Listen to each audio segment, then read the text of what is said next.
Lindsay, tell me a bit about your background. How did you get into this? Well, I actually grew up on a farm, and I guess growing up on a farm, you sort of see things all the time. You're not really so shy to the idea of life and death. It's a circle of life. I've had plenty of pets of my own that I've had to say goodbye to, and it's just something that I kind of gravitate towards, the idea of helping people through, sort of loss and things like that. So that's really what started it. I hadn't really lost a pet until last year, but I had friends and family who have gone through grieving a pet. And I feel now that it's happened to me that I was maybe a little bit insensitive to it. Talk a bit about some of the myths surrounding grieving a pet, I guess. Well, and a lot of people seem to think that it's something to be ashamed of, and they often feel guilt. That's part of the grieving process. And a lot of people like yourself, when you have never gone through it, you don't really know what to expect or how to approach other people that are going through it. Yeah. So the most important thing is to just be, judgment-free, let them feel the way they need to feel. And if you're feeling that loss, acknowledge that grief is okay. It's not something to be embarrassed by.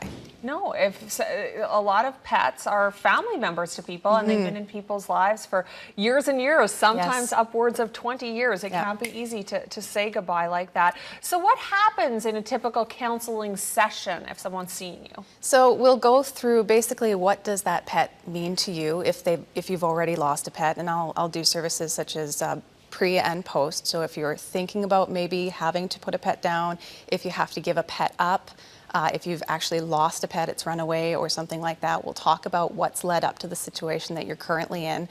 And we'll talk about coping mechanisms and how to go through the grief process, get through it on your own, get through it by talking through it, and maybe some of the things that you can do to kind of help you move past the painful stage and then look at it more as a good memory as opposed to anger or hate or pain. Right. I find it interesting that you touch on that awkward period that people face when they're faced with potentially putting an animal down. A lot of guilt comes with that. That's what we had to do. Yeah. So you can kind of talk them through it and make the right decision, right? Yeah.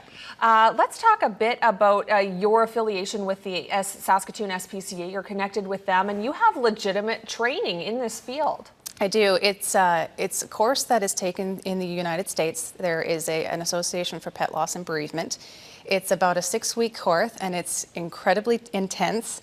It's not an easy course by any means. It certainly stretched me. I'd never had a whole lot of trouble with academics before, but I was certainly tested. Tough. Yeah, it was very tough. Yeah. Yeah.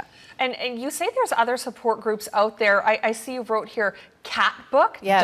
dog book? Dog really? book, there's ferret book, there's rodent book, That's actually how a lot of this started for me, is I went onto the cat book group when I was losing my first significant pet, and created a nice little group there of people that comfort each other, and that's really where it started for me. We lost a lot of family members through cat book that are other cats, and they came to me looking for some support, and I was able to give it to them, and it was something that I thought maybe I should actually do this. Yeah. Oh, and I think that you're smart for doing it, because I know that the people that watch our show and watch that SPCA segment are passionate about animals. They are. And when they go, it definitely does hit hard. I want to ask quickly, is there an easy answer as to when to replace that family pet that's gone? That is a situation that is entirely independent to your own circumstances. For myself, after I lost my cat Easter, I couldn't get another pet to replace her right away.